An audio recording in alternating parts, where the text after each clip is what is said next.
Welcome back, one and all, to Tales from the Ladder. That's right, it's been a hot second since we've cast a pub game, and I thought, what better way than with these two legends? Because when these two clash, fireworks emerge. We've got Team Liquid's Dimu on the Chinese in the purple, going up against Louis MT from Team Elephant, playing in the red as the Malians. Map is going to be Gorge. Classic one, fun one to watch, and these two always deliver, guys. Like, I've seen it countless times. There's just something about when these two clash. You know you're going to get a wild game, back and forth, and very high probability for it to go deep late in the game state. In fact, like, I'm trying to think, you know, if I had to look at average game lengths between high-level pros, I have a feeling that Dimu and Louis might rank amongst the highest. It's just something about these two. Like, you have to remember that for the longest time, when Duma would play online, Louis would be there at, like, the same time, right? So, like, these guys, I think, in the last year or two, probably have more games up against each other than, like, any other two pros on the ladder. So, Duma is going to be opening with spears. To be expected when you're playing against Malians, you just want to try to get that like, pressure in. The idea is that your opponent's going to have to build pit mines exposed. You're going to be able to torch down the houses, and that slows down their ramp-up timing. Louis is just looking for the raw tech up as quickly as possible. We have seen a few people going towards Saharan Trade Network. Doubtful we see it this game. It's looked a bit funky. I think the player that has been doing Saharan Trade Network the most...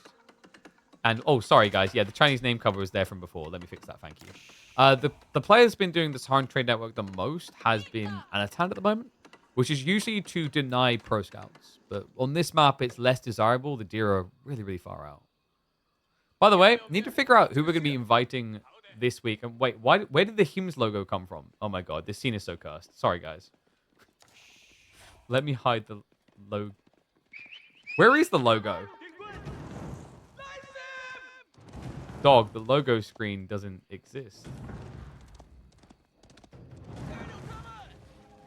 I'm so confused.com right now. There we go, I found it.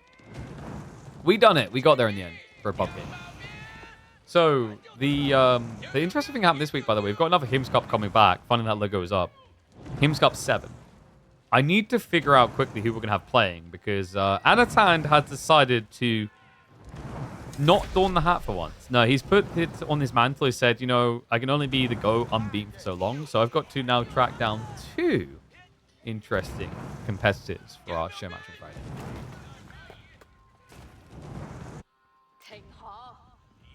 I was thinking about bringing Louis back, but we just had him lose, so like maybe we give it a bit of breathing room. And Dimu, you cheeky son of a gun. This is a Barbican build. What? Yo, no way. Louis, he's going archery range to answer the spears. He's going to need them for the Barbican, because this is unexpected. And look how deep it is. That's disgusting. In my pub games? Outpost reaction from Louis, though. This is sick. Is it going to be quick enough? With no wheelbarrow, this takes ages.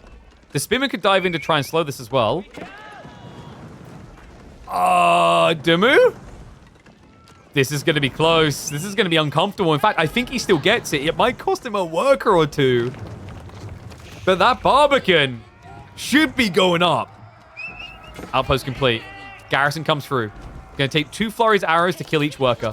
And Dimu is already microing them away to try and minimize the losses. At this point, you just commit, though. Boom. Gets it up. Gets them in. This is ridiculous.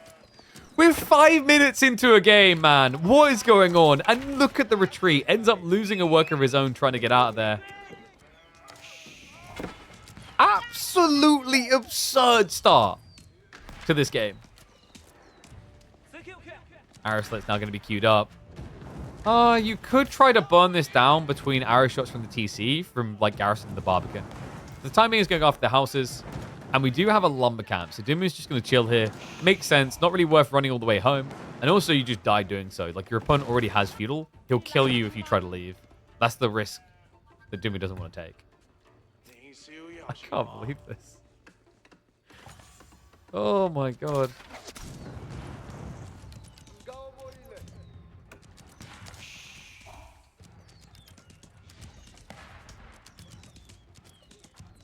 Okay, so what now? Imperial Academy makes a lot of sense, but now you've already got an early song, which feels comfortable. Does he still go for Pro Scouts? Is what I'm wondering. Because Pro Scouts just has to feel pretty damn good. Especially now that your opponent's blocked out of gold, he can't really rush Pro Scouts himself.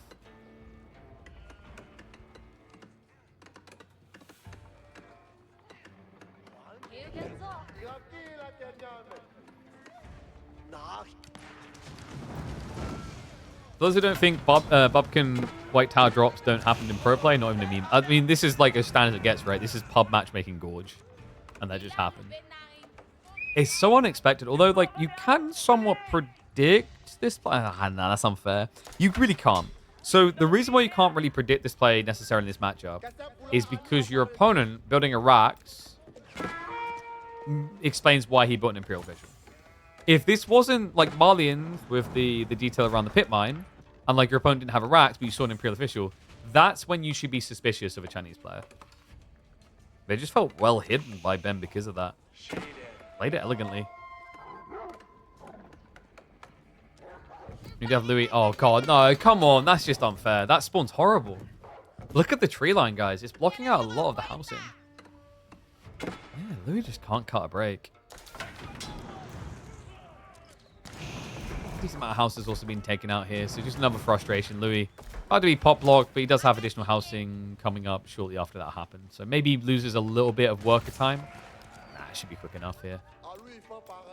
And Louis did try to counter pressure. Wasn't able to achieve too much. Has forced the reaction into Horseman now. Nice, considering Louis went into Donzo. Archery range now as well, so Dimu is going to be looking to 1-1-1.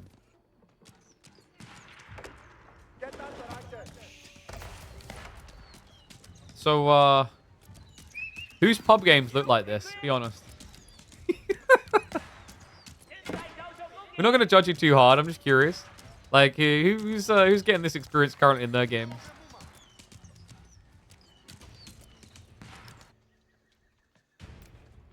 Louis. Love that he's got a scout here. So the thought process for Louis right now, he needs to know if it's pro scout or not.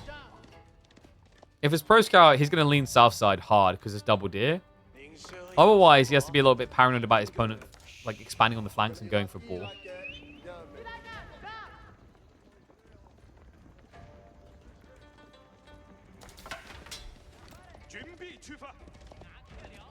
Can Dimu siege research and ram up behind the barbecue?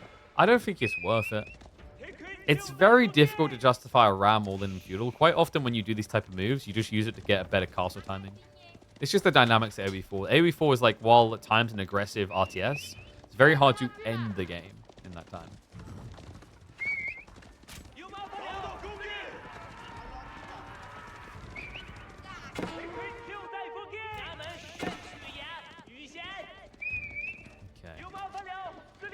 I have updated the scenes everywhere. Okay, yeah, we're good. So I was just double checking that because we had an impromptu experience. We were meant to be doing midweek muster games all Tuesday, but very unexpected change in schedule. Glad though. Like I'm very interested to see how this plays out. Louis scaling a lot of feudal forces here. Kind of has to because he's been forced out of his base. He needs a lot of troops to defend him in these areas.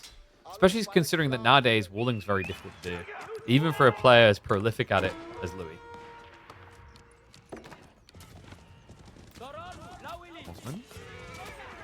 Won't be able to get much damage done there. So good reaction so far by Louis.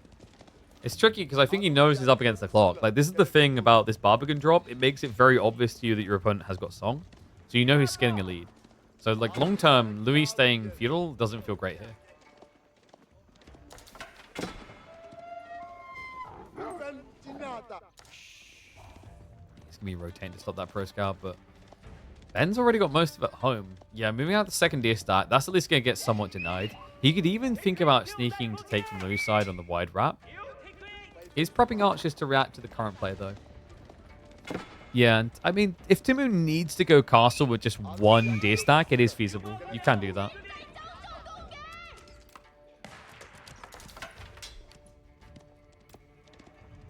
Horseman spam now. So Dimu is just going to try to directly answer the Javelin Donzo force. Which I think makes sense for the time being. Like, there is a little bit of a growing paranoia your opponent will try to Farimba rush. He has limited food, sure, but like with 12 Javelins at this stage, has a really scary timing.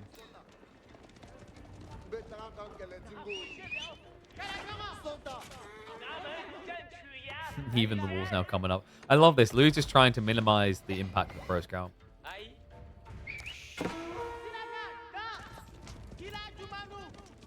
All right, ones if you think Dumu's going to win this game. Twos if you think Louis is. Militarily, Louis should be a bit more scary right now. But I think he's having to spread his troops out to defend. Like, just look at the mini-map. There's a very big difference the way these two players are playing. One gets to kind of hunker down and remain safe. The other one's having to take vast risks out on that.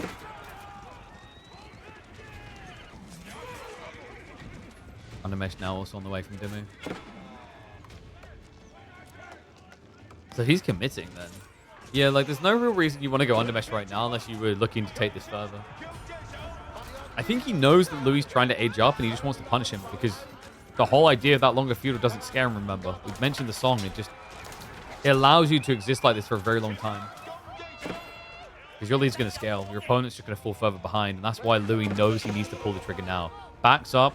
Now just jabs versus archers. He's got what he needs for Marimba. Just needs to get that last gold drop off in. And he'll be right on his way. Nice now. There we go. So gets access to the second tier stack. Dimu is really not that far behind in his own castle timing, guys. He's about ready to pull the trigger, and he will beat Malians to the stack up. Yeah, Louis starts it sooner, but with China's build speed, they'll complete it quicker.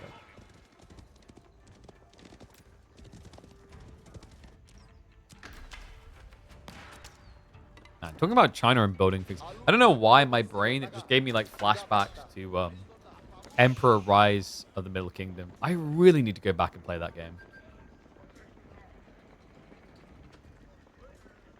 I was thinking about this also when I was playing Dune the other day. It gave me an itch to go back and play the old Emperor Dune RTS game. Not the Dune RTSs from like, what's it called? Like the, from the like 90s. Like the OG RTSs. I'm talking the like early 2000s 3D one.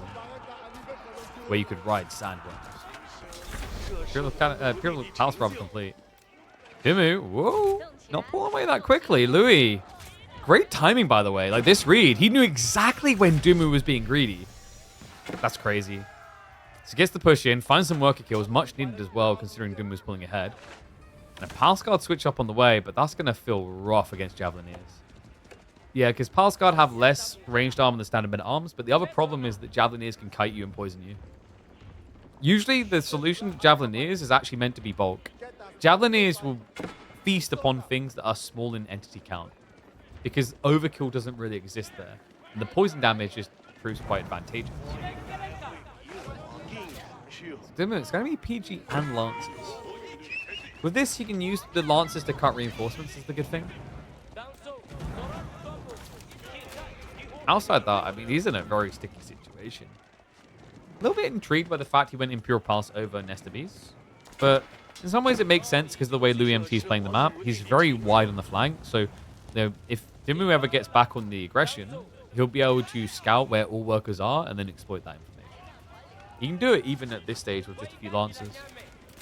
That's the thing. Like most people, when they open Lancer play at this stage of the game, they're going to be somewhat punting, guessing where their opponent is. That's where this landmark plays very different. The Imperial Palace just lets you see them. Now, though, those Lancers are going to be focused on just chasing this army away. 11 Donzos in the mixer. And the way he's playing this, he's intentionally hiding the Donzos behind so that the Archer auto-attacks go into the jabs. And this is what we talked about, where the jabs just aren't really threatened by 1 or 2 melee units. This is a little bit awkward now. He's going to keep committing, though. I guess you kind of have to. Like, if you turn around now, the Javelins chase you. You can't get out of range of them. So, stands his ground, trades as best he can. Big reserves to Dimi right now. 1,000 food sitting in the bank. The difference is day and night, folks. It's 3 times plus the income for Chinese over Malian City when it comes to food.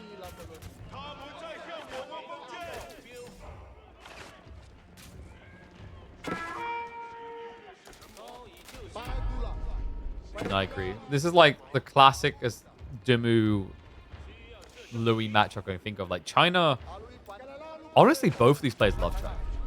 The Malians is maybe a little bit different. But, like, I'm not surprised China came up in the matchup these two. I still remember when Louis first came on my radar, it was a Dumu Louis game on... it wasn't the first one, but it was one of the most memorable. It was a Dumu Louis game on Danube River, and they mirrored China. And Dumu had this idea of how the game was going to play out. He plays it chill, and then all of a sudden just ends up with a dock in his face unexpectedly. I remember just shaking his head going, God damn, Louis. I mean, that's the thing that's always made Louis one of the most entertaining players for me to watch. Like, people envision him as just this kind of campy, play for the late game. He likes the late game player, wall a lot, etc. There's a lot of twists and turns along the way in the other game. I just love that Dumu was the one twisting his arm instead in this opener. Man, these archers. They're doing a really good job, actually, of keeping their counter unit in check. Like, sure, 1-to-1, they're not going to win that trade, but he's keeping it tight, considering how javelins are meant to hard counter archers. You just see how once you get veterancy, the detail changes a bit. For a start, these javelins, like, you're seeing what's happening there. The javelins, 2/3 of the jabs they're throwing would be good enough to kill an archer. They're overkilling. The archers are underkilling. But that means that they're not really wasting any shots. And you have to remember that jabs are 120, archers are only 80. Want to see if the kind of tax rebates them, right? Each time you build an archer, you're going to be getting an extra 8 resources back out of taxation. In fact, he's got a lot of tax, right? Like 320 in this archer range, 152 in the racks, 60 in the stables, Lumber camp is at 124 already. Yeah, Dimu's actually got a lot of reserve gold sitting in his buildings to be harvested.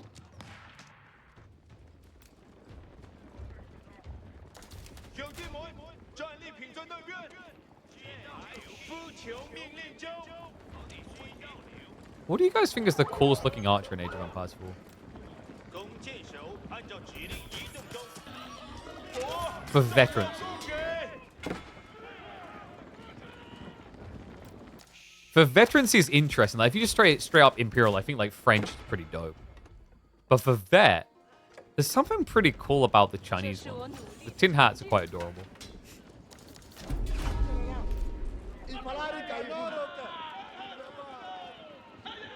I'll never get over how goofy Malian hats look to me, though.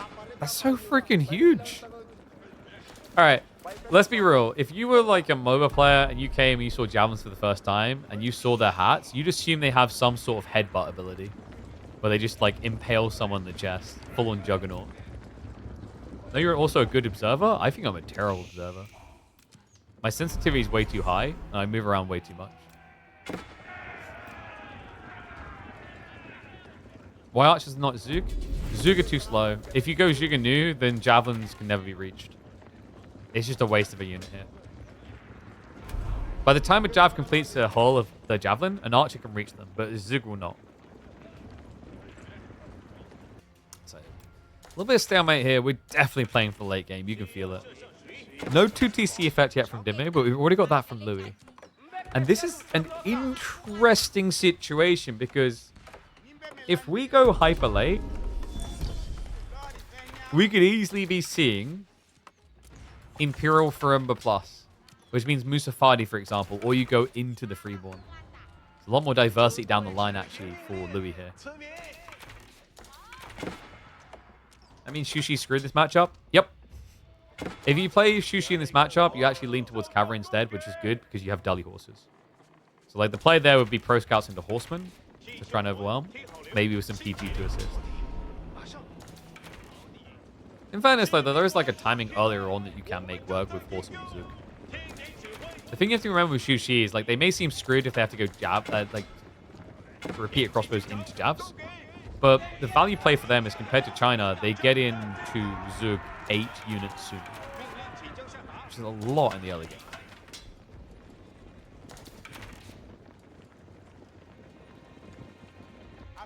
We're going to hit the 2x speed just for a minute or two, because it's just stare down mode. We're now getting the full farm transition from both. Yeah, things are going to heat up once these are complete. Love that we're seeing Dumi play the boar in the meantime. This is something that Louis couldn't do, so the south side boar is redundant. Doesn't matter, the Barbican blocked it out at all. He's just fully encapsulating himself in the north side. He's got more walls coming up to protect him. With the double pit mine, the big stone, the walls, just makes a lot of sense. I like the idea of an eventual keep drop here to just lock in towards the sacred site. This is also a decent map for Marlene trade down the line. Not that Louis needs it before running.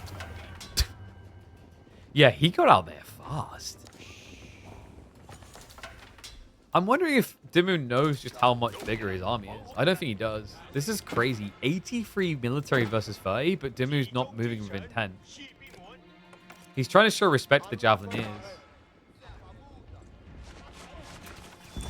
Louis, I mean, careful, mate. This is 2/3 of your royal army. It's almost like he's just trying to tease Dimu into a fight that Dimu should be able to win. Like, if Dimu just floods north onto the farms, he can kill a lot of workers here. But this is the tricky thing. Javelins always just make you so paranoid. It's surprising what this comp can do with enough time and space, but this is why I think Dimu is right in pushing. Where Javelineers suck is when they have to defend. They are great when raiding. They are terrible when stuck in their base. Because they can run away, but the villagers really can't. Yeah, it's like, it's all good having this. Like, let's say I'm going to rob a bank, you know? And we talk about the getaway. Yeah, let's use a Lamborghini to make our getaway. Yeah, but the Lamborghini can't really hold the giant golden ingots right robbing from the base, you know? The reason why the Italian job used some good old Mini Coopers. The reason was they got sponsored by Mini Cooper. Anyway, we've got the burn through. Yo, could he actually rush Monastery now? With supervision, it would make a lot of sense. His relics are on the ground. The army is still too big currently for Louis to deal with, but that's not going to remain the case for too long here. Not with the Sofa coming in. Sofa with imported armors. Our farm's more effective than cattle. So cow's gathering rate is actually better than farms, but obviously a farm is like you set it up and then it deals itself for the rest of the time with no cost. If you want to start spamming cow, you're going to have to keep spending gold dollars. But yes, you do get a superior gathering rate. They even had to nerf that gathering rate in team games so that allies couldn't gather from it so quickly. It was that.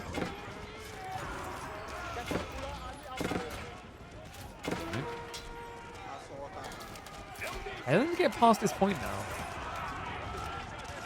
I mean, the farms are pretty set, right? Lou's got room for more, but currently sitting at 34 farms means he's got enough meat to throw in the pie. Dimu, similarly, is not too far off himself. He's sitting currently at 24 farms. Third granary just got added. He's inflating. Poison Archer is not better than Poison Jab Spears. Poison Archers is pretty good, and that's why Lou's done it. So the reason why Poison Archers is better than Jabs here is like, one, you're against all these spears, you want to enable the Sofa. Two, the quicker attack speed. The Jabs are just overkilling. They're not effective here. Push, looking pretty damn good from Dimu. Problem is going to be the spears. He's down to just 7 on the front line. He has, however, got 14 crossbowmen to deal with the Sofa. The issue, however, is he's now diving into the production line. So get shoved away again. Good hold by Louis. Dimu, with only about 25 military here, is going to get bullied out of the base. Meanwhile, on the south side, a barber can still exist. But soon it will beat this. Yeah, like, it only takes, 860 more shots.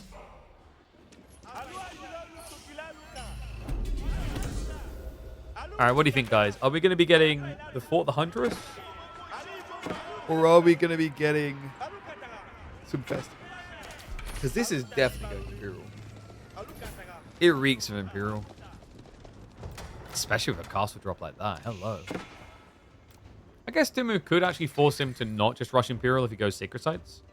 Then again, 10 minutes is a long time. Like, when you got 100 eco, 10 minutes is more than enough time to just rush him. And then, like, in response, if Dimu's serious about this win condition, instead of rushing him himself, he'd have to rush castles. Go. Keep even further forward. The MT locks in the central lane. STB's reaction coming in is smart, by the way. Definitely against the archers. Just not as effective at kiting out the shots as Javs would be. Like, Javs with more range and more movement speed means they can actually kite out the knobs. So who wins if this goes Imperial? So, Dimu, like, there's something you'd want to value highly, such as the hand cannon of pyrotechnics. But never discredit the ability for, like, Malians to zero or outrage you, nor their ability to play very strong into the late game with Fulani. Sorry, yeah, Farimba effect. The Farimba compared to the Hankan is like you can go freeborn and just gap closing quite well. Farimba leadership's also something quite nice. It allows you to mitigate the Yuan effect of the movement speed of China. But obviously for China, Yuan giving movement speed a lot easier than having to have these Sofa give movement speed. Where I think the game gets super interesting is when you get HC on HC, so Hankanir versus Hankanir. Because the Musafadi gunners have that first strike ability that can actually allow them to just break the line faster. The issue is at least going to be that your opponent will always get first strike themselves in terms of hitting you first because of the extra range. But maybe we're like speculating a bit too far ahead, right? Dumu's still trying to clash in this age currently. It's 2TC versus 2TC, so no one's really falling behind anymore. But we are encroaching upon max pot. So at this rate, Dumu's going to have no choice but to trigger Imperial. Warrior Scouts instead of Sofa? Against this many crossbows, it's actually not a terrible idea.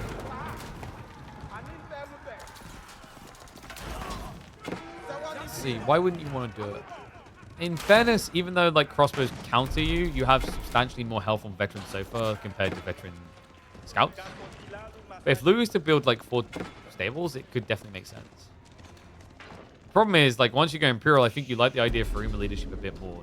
Well, that seems to be what we're aiming for here. Age number 4 ready to be triggered. Louis MT is going to be fought with the Huntress. And he's going to drop it. Slap bang on top of Sacred Sites. He's going for the win condition. Dumi, someone mentioned about that 4k gold. This is a Dumi move. He likes to stockpile, and then he likes to buy everything upon age up. He's a great shot there. Takes out about 10, 12 of the archers. Sofa. I'm going to get a great backstab. Takes out double treb. That's important. It means that you can't just blitz through here. And that should give Louis the space now he needs for that second castle on the north side. Yeah, Louis just doing a great job of in and outing here. He goes in again for it.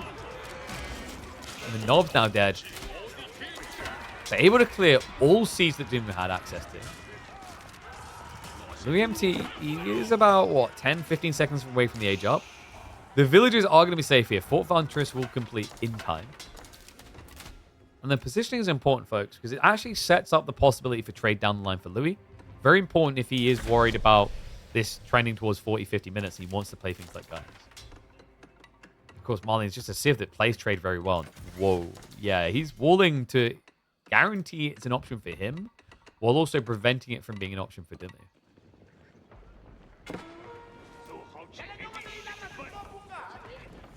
Spears destroying Warrior Scouts, the paper. The idea is you just spam so many though, right?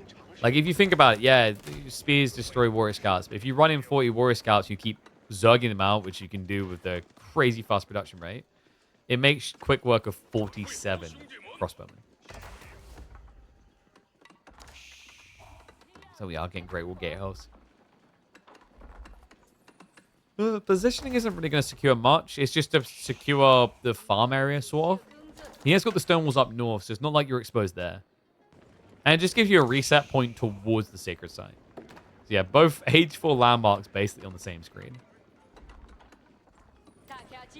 Can we just appreciate, question, or maybe even simply blow our minds at the fact that a game that began with this has gone all the way to Imperial and is still nowhere near done? That is pretty wild, actually.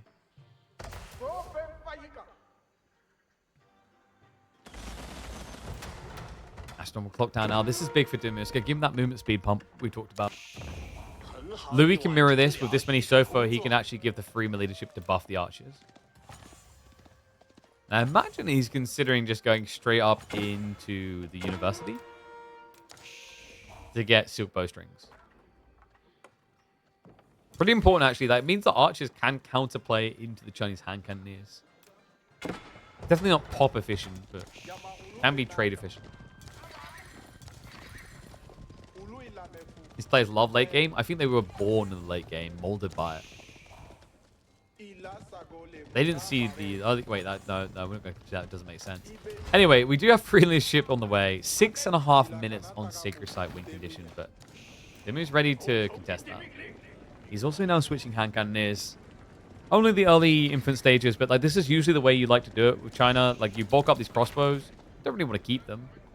You know, they're not as space efficient or as impactful as like each individual hand cannon. What you can do is slowly replace them through prolonged time. You know, one crossbow down, one hand cannon. Love the precision training. That's going to be his buff damage. Makes up for the lack of incendiary arrows. While sieging is going to begin.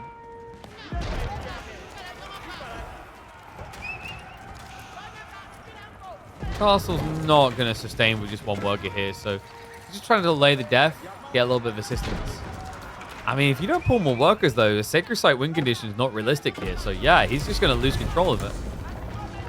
Dimu is going to be able to remove that pressure on him. And yes, you can still place a pit mine on completely tapped goblins. That is a thing.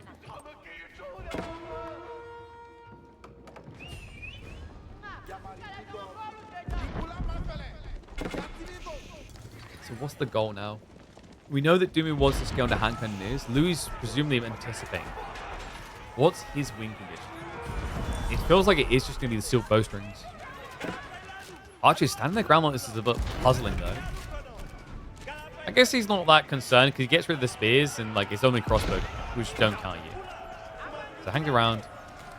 For the Huntress is now being targeted down, so it's just piece by piece. Louis is losing these castles rather. A little bit of a raid on the backside, nicely done. Louis does get some chip damage in there. We have shared custody of the gold. Yeah, you can have him like 5 days a week, but I get him 2.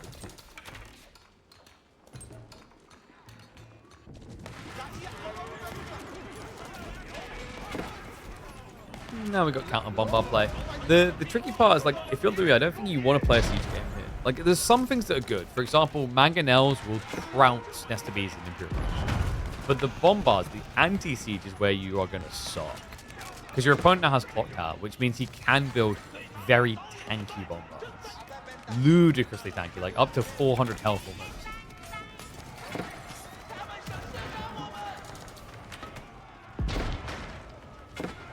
You're one of the best in the world if you start walling properly. I mean, Dimu is one of the best in the world, even without the proper walling. China hasn't been a siege powerhouse for like 3 years. That's not entirely true. They're absolutely fine before Nesta Bees got nerfed. Like, actually, China was ridiculously broken in Castle Age. Some people still consider them to be for the Nesta Bees time. Then when you go Imperial Age, do not underrate the ridiculously tanky nature of the bombards. Like, they have great bombard levels of health. Clock Tower needs a rework, in my opinion. I'd agree with that. I'd rather they be given some different dynamic to play with. My biggest issue always with Clock Tower is like the health pool makes Siege ridiculous in an era where Clock Tower never envisioned the game being this way. Right? When Clock Tower was created, you had Springald to counter. Even then, like Springald's like broke Siege. By the way, like that's how you can tell Humoke is a Chinese main. Because China dominated Siege Warfare just before the Springald change. Because they could be more lean. They just keep spamming Springalds and they would have tankier Springalds for better trades. So the Clock Tower, even then, was kind of problematic. But ever since the change where there's like not a clear direct counter to Siege outside of melee units, it's gotten a bit weird. The army tactics coming in. We've got full flood into Freeborn. Smart answer. These guys do reasonably well against hand cannoneers. 205 HP, even more to come with the AT. And the movement speed plus bonus damage to contest those gunpowder units directly. He's just slowly knocking his way through the emplacements. He's not overextending into Siege. He understands the risks involved with it. Dimu does have this nice little camp spot on the Great Wall Gatehouse whenever he feels pressured. I like the way he's using it. It's Freeborn. Pretty much just like very health efficient cannon fodder designed to just basically waste your opponent's time.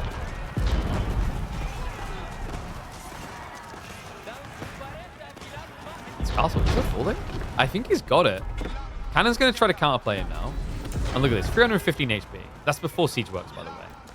You can get it higher. castle. Whoa, gets cancelled out. Louis has to walk away. 150 eco may be a bit too high. I think Louis' goal is just to keep kind of slowly losing this fight now until he has much more eco. And then you see him like delete 30, 40 villages. It's not an uncommon practice. We've seen it plenty of times in the past. He's also got the ranches on top of this to buff his economy further. Sometimes I feel like these are the type of games where you really wish you'd actually gone for the Great Bar though. Because then it just gives you flexi. You know, if you don't have enough food, Zerg the farms. You want to blitz through a castle, torch damage has got you covered. Louis is so annoying for this. He snatched away some of the gold before being pushed off, and now he's just trying to take wood away. This type of detail could easily matter hyper late in the game. I mean, he kind of needed it as well, because Dimu already done that to him at the start with that tree line.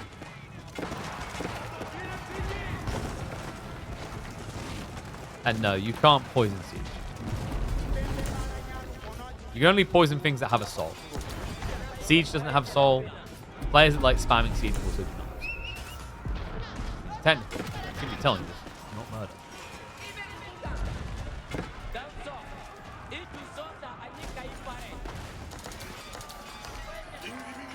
Hawktown should give buffs to Siege instead of extra HP. Yeah, it's just like you have to be careful of what you buff and how you buff. Age of Empires 4 has a history of unique Siege buffs being broken. Louis, well, we have pushed the economy.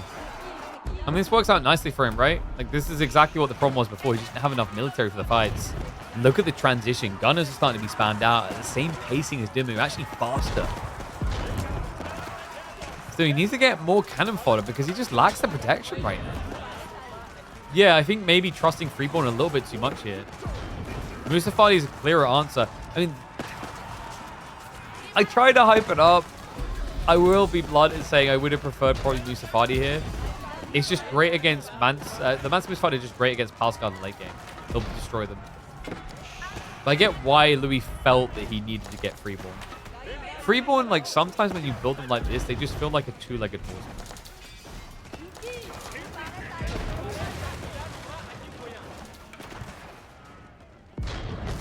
Bonus damage buff from Siege would be a good idea. I'm trying to think, like, what would be interesting to do with Clock Tower, really. Like, does it have to stay Siege oriented, or is there something else militarily that would be intriguing? Okay, I'm going to say something that might be broken, but what if, like, it allowed China to get hand cannoneers in Castle Age, a bit like the weaker ones that Lancaster has? It's gunpowder oriented, but in a different way. Maybe not. My feeling on that is probably China players would just camp and then play for Age 4, already having scaled their hand cannoneer count.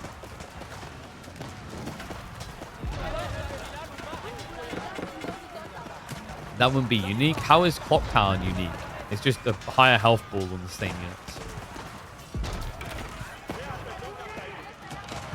Like, basically, China with Clock Tower gets a better version of Siege Work and doesn't have to pay for it. And gets it early enough where it's kind of insane. What is with Gorge in these games? Like, this is such a Gorge issue, these type of games we get. Horsemen are rotating the flanks. I like this from Dimu. We're reaching the stage where there's no such thing as safe wood gathering, or shouldn't be anyway. I say, is somehow Louis... What? Where has he been getting all the wood? I feel like for a guy who's been spamming archers, you would have expected him to be a bit more extensive on the clear. Dimu will definitely have his wood secure. He's just been spamming castles on the south side to guarantee it.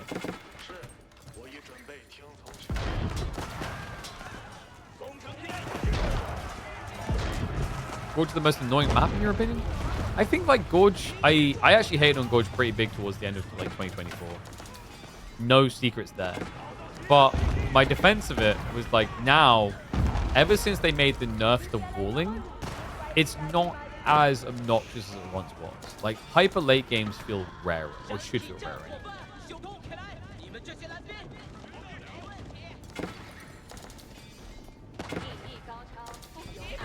So we got more Wolves. Alright, I mean, I was starting to get hungry, but I guess I'm not going to be eating anytime soon. Must be nice to be you guys, just sitting there, able to have a snack while this is going on. Because this is going to go on and on and on. Na, na, na, na, na, na. I'm sorry, I shouldn't have done that. That's probably stuck in someone's head now. Wait, he's going back to Nest of Bees. Yeah, we've got additional barrels on the way. Yeah, your opponent does have quite a lot for lance and range here between Archer and Mr.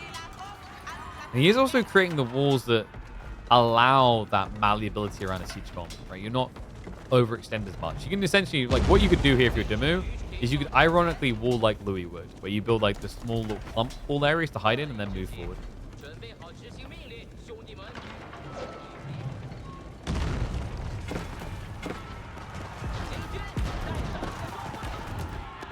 Alright. One's if you think Dimu's going to win this. Two's if you think Louis. Both these Siths actually have like a lot of longevity. I think Marlene's tops you a bit because of the pit mines. Not to mention the fact they did get 4 relics.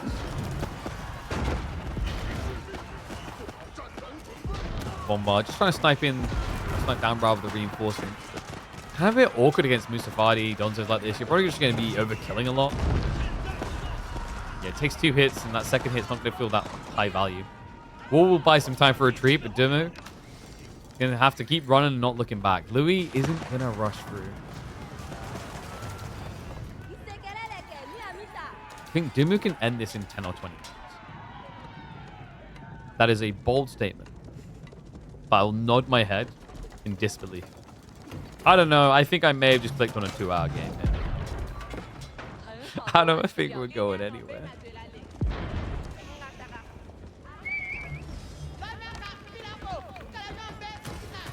Gonna count up to 35. This is pretty interesting, actually.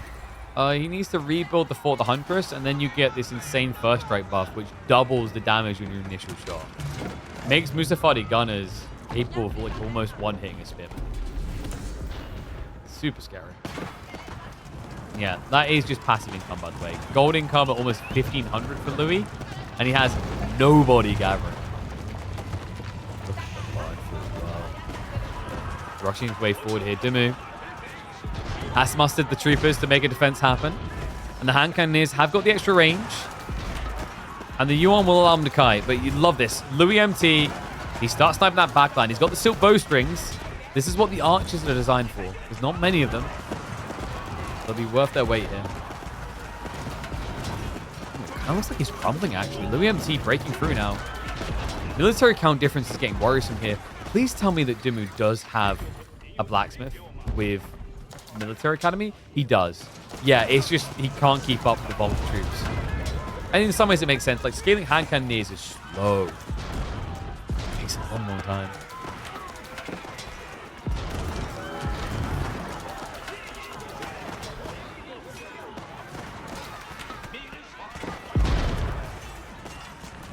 The bombards are going to have to back away. It took a bloody long time just to kill one of them.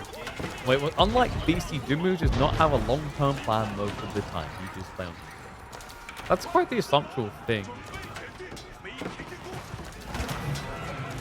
I don't know if I'd agree with that. Like, if you're saying Dimu's more fluid with the way he approaches plans, sure, but I don't think it's fair to say Dimu doesn't have a plan. Like, sheesh. Talk about getting passed on the guy. What are you going to do next? Tell me what his, like, star sign is?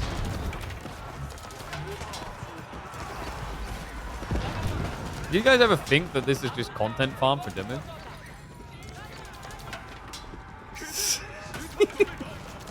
Maybe this is secretly what... Like, maybe... Do you guys ever think that that's the real plan? Huh?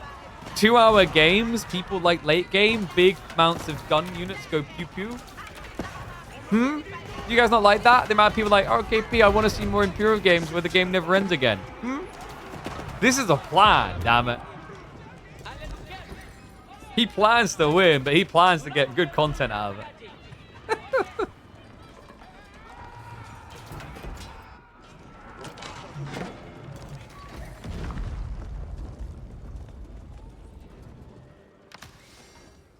Yeah, we have trade, by the way. Louis just set it up. Yeah, right at the beginning. 6 traders now. All right, so this is like usually where Malian starts to take over, by the way. Because what they do now is they can switch into just mass siege. Once that trade starts kicking, they're just mango, mango, mango. Nestabees won't beat that. So keep an eye on this, because this could get very scary very fast. I wonder, could he play for Sacred Site win condition? Probably not with the current back and forth tug of war. Love that he puts the hand cannons on the wall, by the way. 6.5 tower range in the hand cannon. And we actually have got the scout spam now. Yeah, just trash units to throw at this.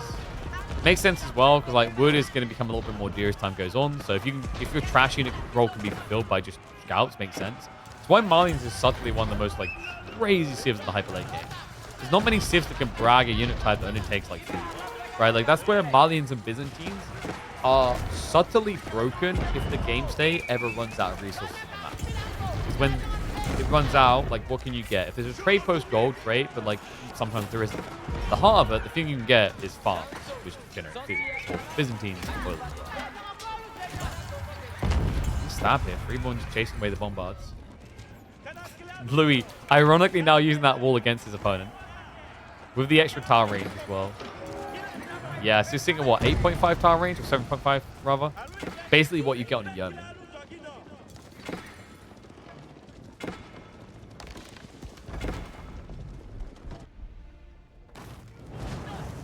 I'm starting to find those workers on the flanks. Also a blocker to the trade now. Louis, wait, did he get seen trading? Quite possibly. He's at 7, but he was at 6 like a minute and a half ago? It's a great read, and wouldn't be surprised if Dimmu now considers just trying to do a keep drop here. Has not broken through the wall that close, though. It's pretty far away.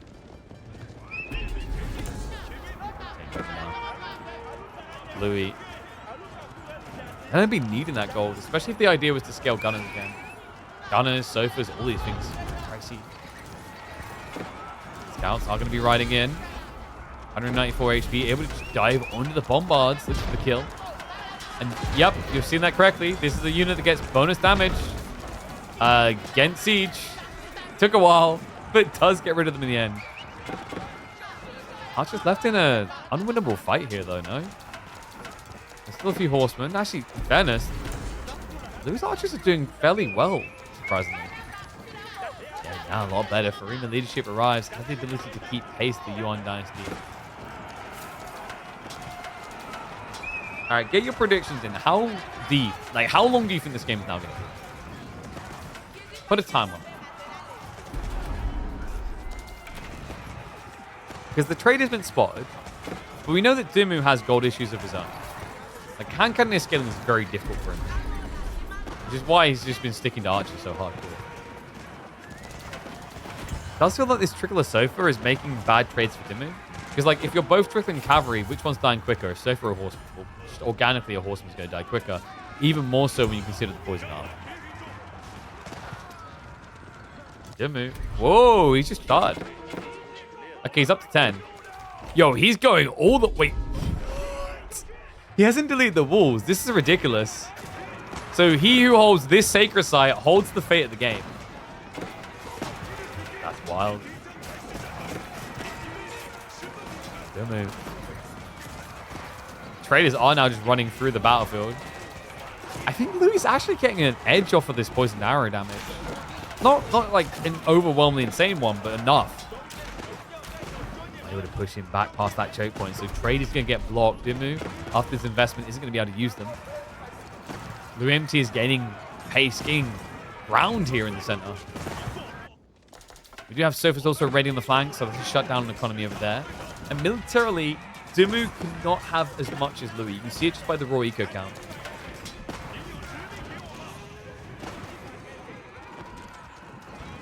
And you cowards, no one predicted a time. I don't blame you in this game. And it goes on and on. Alright, hear me out. I've got an idea. What if Gorge specifically had a resumable sacred site timer? I think that would be interesting. I would love... So we talked about the idea of like some maps experimenting with having like Regicide would be cool. Some maps experimenting with like a resumable sacred site timer win would be pretty sick.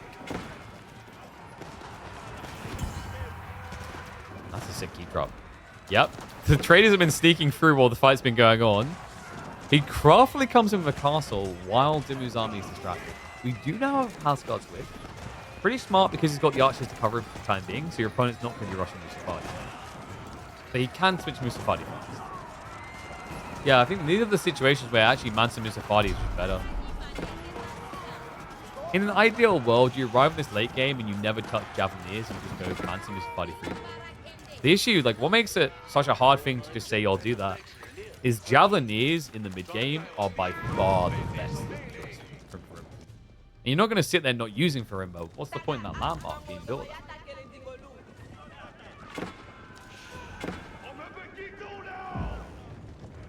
Have to be longer than 10 mins? Hell no. 10 mins is fine. 10 mins and you can only start capturing the castle age and you have to get all 3 is fine. The only save you have to alter is Delhi. So you basically have to make it so that if Delhi hits castle age, the timer resets.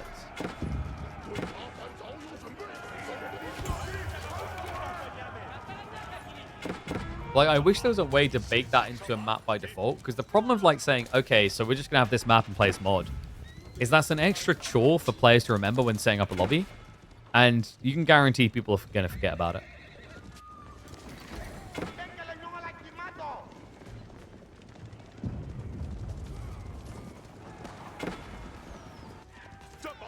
Horseman are linking back, so he's just trying to look for the scouting, but he's going to find the farmers, which are actually easy to kill than scout. The traders, rather. He's getting ground.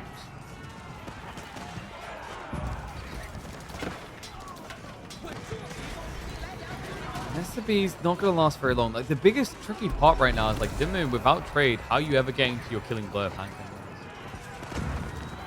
The horsemen are working out right now because, like, Louis is just building the bulky boys.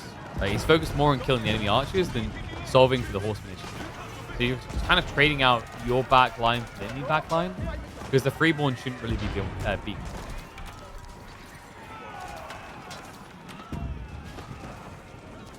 Problem late game poison arrow is you're overkilling. I mean, sure, but like when you're up against these frontline units, these meaty like horsemen, for example, it's not overkilling. That's the point. Like where poison archers are actually better is when you're against tankier individuals. Like Marlene's against Horde the Dragon late game, poison arrow should be insane. Doomy's backward line looking like we're clearing the way. We're gonna build another Chinese city here. Another 50,000 houses that no one's gonna live in. Let's go.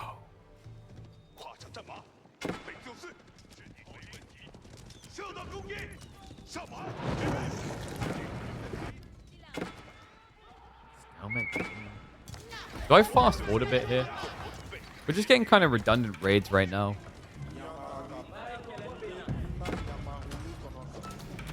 We'll do a little bit of 2x, I think. Oh, he's going for the Great Wall Gatehouse. That's actually pretty big. Yeah, he's going to force a reaction. I'm going to be marching up here. Make them watch.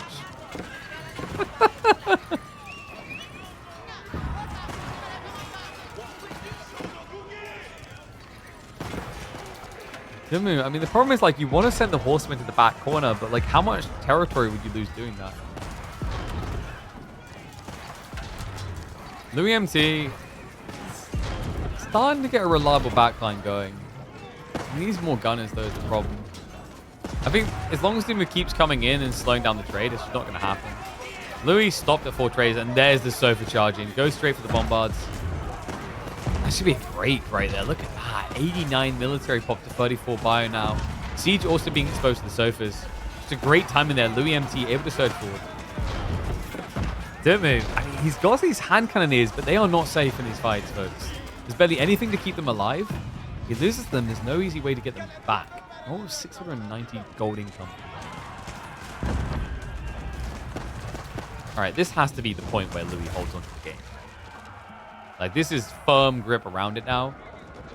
He's beating the gold income of Dimmu, despite the fact that he doesn't really need it that much. It's just going to be a slight sliver for freeborn plus the soda. Yeah, he's just raw doing it with archers. I don't know, I kind of like the change to archers. I know some people, I don't want to say found it polarizing. I think they found it polarizing the buffs to archers in Imperial Age because of the nerfs to melee units. But ever since the original Elite Army tactics was brought back, I quite like the role that archers now have in the late. Let me dive down into production. Trade points would work for you if it wasn't for the fact that out of nowhere, we've got 30 horsemen. What? Okay, the freeborn can hold this back for quite some time, but if Dumu just ignores them, that should be a wipe. And there we go, line formation, he spreads out. Louis was trying to get the walls up to make sure this didn't happen. Too little, too late. Good dive in. Dumu should be able to now take back the military lead. I don't think he's going to rotate it, though. This is just going to flip again, isn't it? It's a big wipe. Louis is so focused on microing, he's not really spending all of his wood reserves to get more archers out. Yeah, if anything, it looks like... Is he ready for the full switch? I mean, scaling gunners, but at this stage, like, you don't have much of a backlog of gold income. This game will take forever. Yeah, I'm getting a little bit sleepy. I think it's the hunger, but I'm like feeling like I'm fading slightly. I'm like, oh man. Like, boys, please. What's the longest game of AoE4 I've ever casted? There might be one from the early days of the channel that was like 3 hours long. I think we cast like a 3-hour game on Confluent. Or was it 2.5? Maybe like 2.5. The Marley and Roost game you're thinking of from KPMM, which was Anatan versus Puppypaw on Highview, is probably the longest KPMM game we've cast. And it was ridiculous. All I'm waiting for was this time where Louis could actually get into siege to try and crack this, but now that Dumu is just flooding horsemen, that's not an option anymore. Actually, he's done a lot of the space. I'm kind of shocked. Where did Dumu get this type of income? I mean, he's not been trading, so he's just been, what, like selling food to get this? 20 hand cannoneers.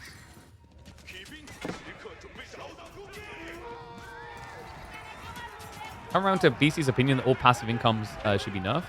I mean, I've said this for like a long time. It's not just passive incomes, though. Like, the other big problem that causes this on this map, and I don't know why more people aren't on board with this, there's too much wood in each tree. Look at how much wood is still on this map. Now, you can blame this on gorgeous design, but like, if you want to have flexibility in the way the maps are designed, here's your solution. Nerf the amount of wood on a tree. Once you've nerfed the amount of wood on a tree, introduce new wood types. So, for example, Prairie could have a tree type that has 200 wood per tree. But let's have maps like Gorge, where the tree type has only 100 wood per tree, or 75. And then to offset the balance issues there, just make sure you buff the effect of, like, forestry. Boom. Solved. Late game's still a possibility, but the infinity of wood doesn't exist. You like your trees? Then go out and touch some. See? I called you on it. You're a lie. You're not going to go out and touch some because you want to sit here and watch more Age of Empires 4. No, trees are OP, please nerf. You can mark that up as KP 2025, 2024, and 2024.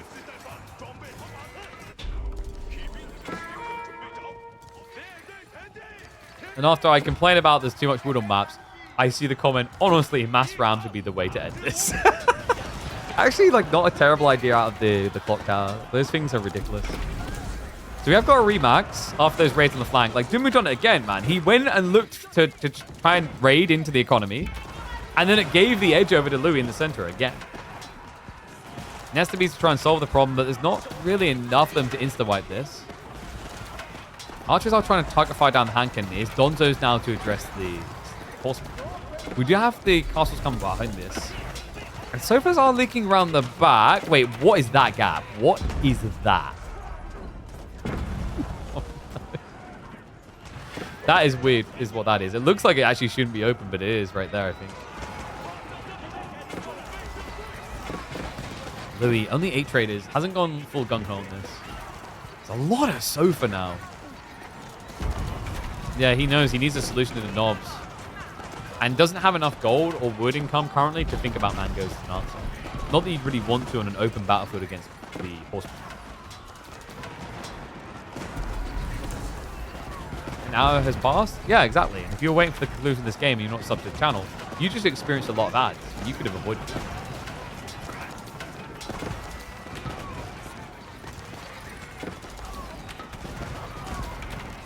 Okay, I'm very close to taking you. It's just not ending. Okay, and here's why, like, this is very engaging content from a player's perspective.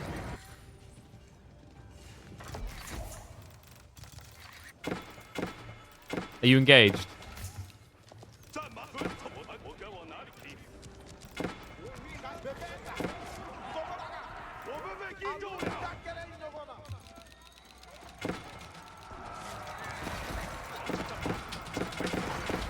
Is the typing loud enough? Honestly, I'm going to turn my mic towards it.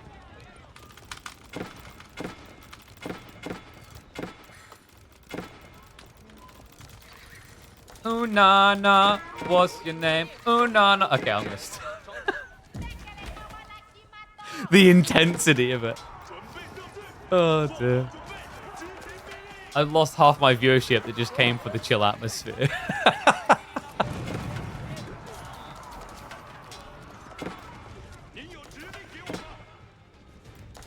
Alright, so Dimmu is actually making it on the flanks again, but I feel like we've been here before, folks. Then again, wait a second, Louis down to 87 eco. Okay, so this is either a really bad sign or a really good sign to him. Those are the possibilities, and here's why. That's just freed up a lot of military space. So what looks like a bad sign for Louis might not be. Because now he has more troops to overwhelm the fight. Now, Dimmu still has those pesky nest of bees. He doesn't have a reliable, incredible choke point to utilize them. Like, these are choke points, but against, let's say, like a 30, 40 military pop lead, not going to hold.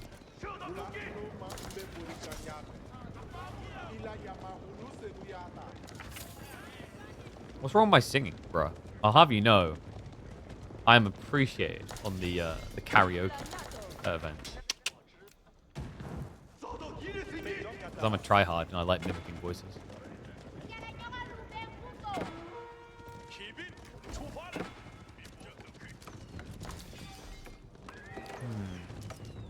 Is Dimmu overburdened on eco here?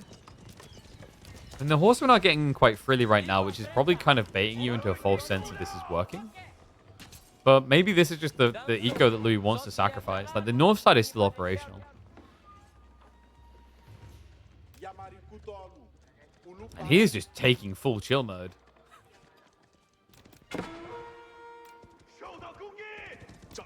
Dimmu, love that. Yeah, he just scouted. Okay, so he knows where the remaining workers are. This is one really nice thing about China in these type of game states. You can efficiently find the enemy worker force. Go back to player view and spam the tactile buttons. No, that's just a preview. That's a preview for my upcoming Conk series. You guys think the current player's APM's high? Wait until you see my impatience. We won't talk about meaningful APM, but you'll get APM. I'll be there on camera, dragging my face across the keyboard. Yeah, it will look like, it'll be like this. Literally, it'll be this.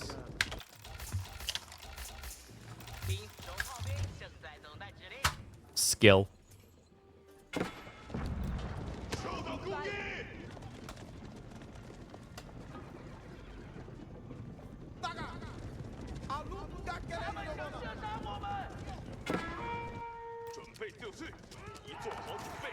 Wait, did Louis go back to javelin What? As an answer to the hand cannoneers, I guess? That's kind of wild.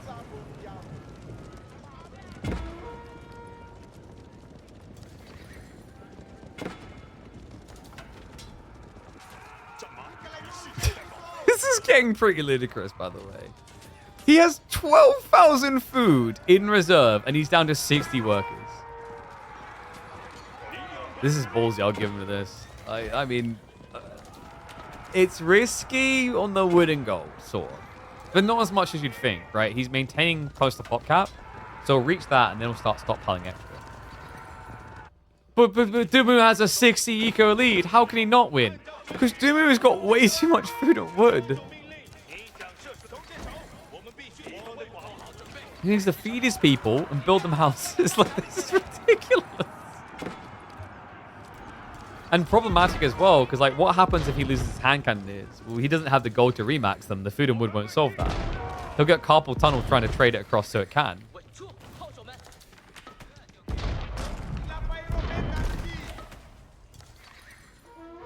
Like, seriously, if you think the solution here for Dimmu is let me just sell that, I've got bad news for you. Actually, that's not too bad. 70 gold, 62 gold. But, like, just spamming that a bit, the number's going to go down. I'm a little bit surprised, actually, more hasn't been taken away from me. Flash coming in. Louis rely more on trash. He's got the bombards to try and snipe out the clock down Nesta Bees, but they are insanely tanky. And he's losing those bombards to hand cannons. But now the dive comes in. They're so overwhelmed. Dimmu may have overstayed his welcome here. What a timing! Louis with a breakthrough. Half the HC's dead. Nesta Bees threat removed. And Louis just keeps on pumping. 15 more Sofa in queue. He's found the solution. It is just raw heavy cav. What a timing out of the Chinese kid. Dimmu. He keeps a few of the hand cannoneers alive, but barely anything compared to what it once was. And oh, sorry, like this isn't the content you guys came for, right? Let me just there we go. That was Louis' APM in that fight to overwhelm. What a mad lad. What a fight coming out from him. Can he now keep the momentum going is the real question mark.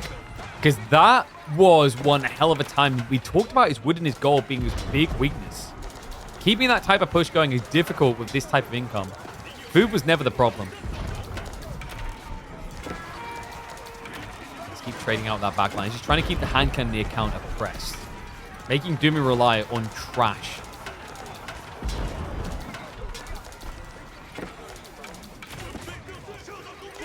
Hugely benefits Louis as his young brain can easily bounce back after hours of gaming. That's the thing, right? Like that people saying like Louis, like so we said there's a few players where, you know, playing the long game and dragging out intentionally can be advantageous. And we've tried not to be ageist, but if we're being totally real, the reason is that Louis is young and all the other people are old. There. Louis, he still has traders coming through here, by the way. He's actually up to 18 traders now. So got a little bit of space to trade. Now the hitback's coming through. Louis losing this now. I mean, it doesn't look very good. Surfer count is decent. Freeborn are very tanky. Like, at this point, it feels like Louis is leaning more into the idea of just having tanky things than killer things. I'm ready to wrap wide. He wanted to address the bombard, but great mirroring by Dimmu. Just able to protect it here. Double bombard now arriving for the castle. Archer hand cannoneer left to trade out here, but guys, that's a big problem. He's left an opening and a goal to be scored. Louis goes to the charge in. Gets on top of those archers. Freeborn are going to force up as well, but good reactions. Dimmu minimizes the exposure. If you wonder if actually, like, for Louis, it would have made more sense to pull the Freeborn in and keep the rest of the units dancing over the sofa. This is starting to evaporate a bit for Louis. I mean, he's still got 7,000 food income in reserve. But remember, nowhere near max pop. I think Ben has done it. Like, this took way too long. But I think he's actually netted the win.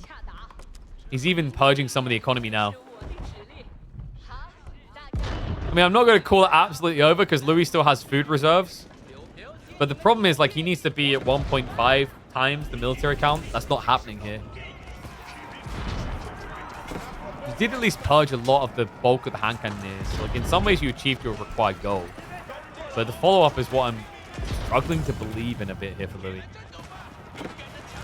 Can you fix the minimap? Oh, yeah, sorry. That's because I pressed all the buttons. Let me fix that. Oops.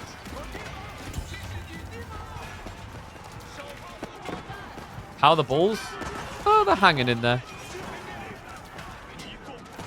I really need to re-enable that for dumps, don't I?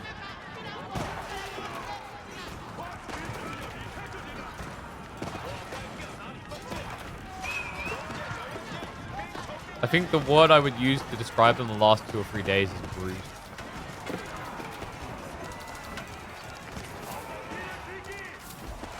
Battered and bruised would be more appropriate for these two armies.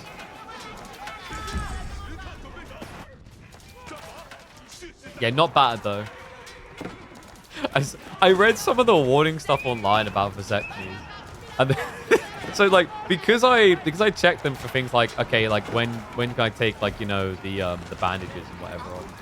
I had a look on there, and ever since I'm occasionally getting like Reddit pings on my phone.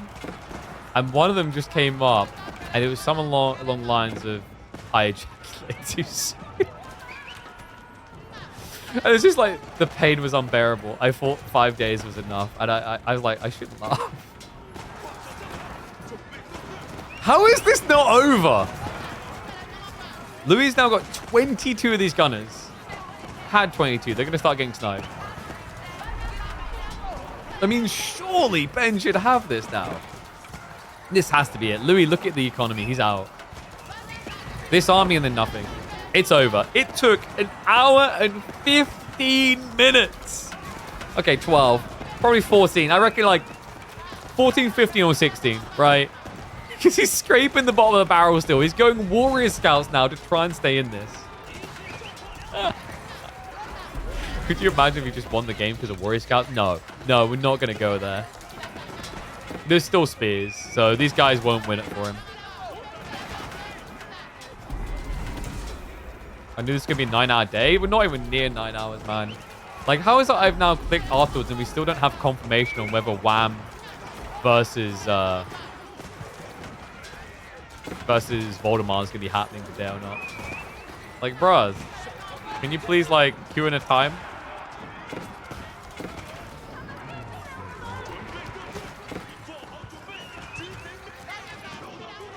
Louis MT, at this point, I think we've got a bit of sunken cost fallacy. He's like, well, I've still got an army, and I've been here for an hour. What's a few more minutes?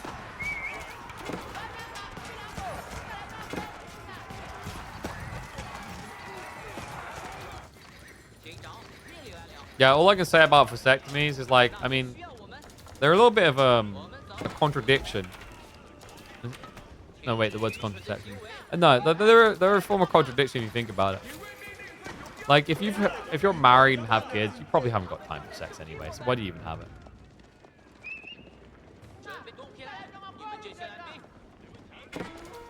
Yeah, this game is getting dragged out longer than dog drags its balls across someone's carpet. We are currently sitting at combined almost 400 worker kills.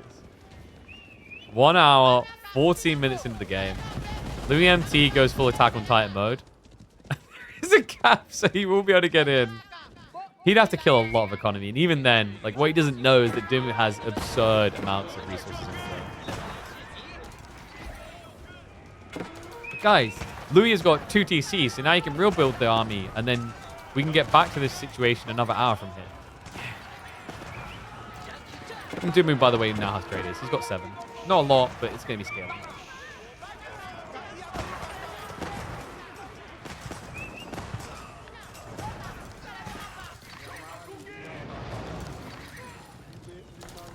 Good guy, Dimu. Is like, you know, I think Louis wants more military pop space. Let me help him.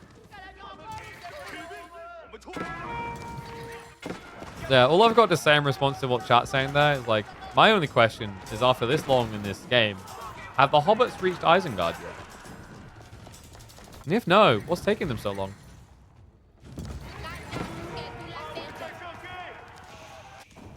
It's just everywhere. All right, do we hit the fast forward now? I think we can hit the fast forward. Who's the first ever mod for this channel? It wasn't Emma. I'm trying to think back all the way who it would have been. I think it was a guy called Penguin Hitman, funnily enough. Many years ago. I think a lot of people don't realize that we've been streaming since 2017, I think it was. I've seen some crap that even makes this look like a delicious ice cream in the middle of the summer.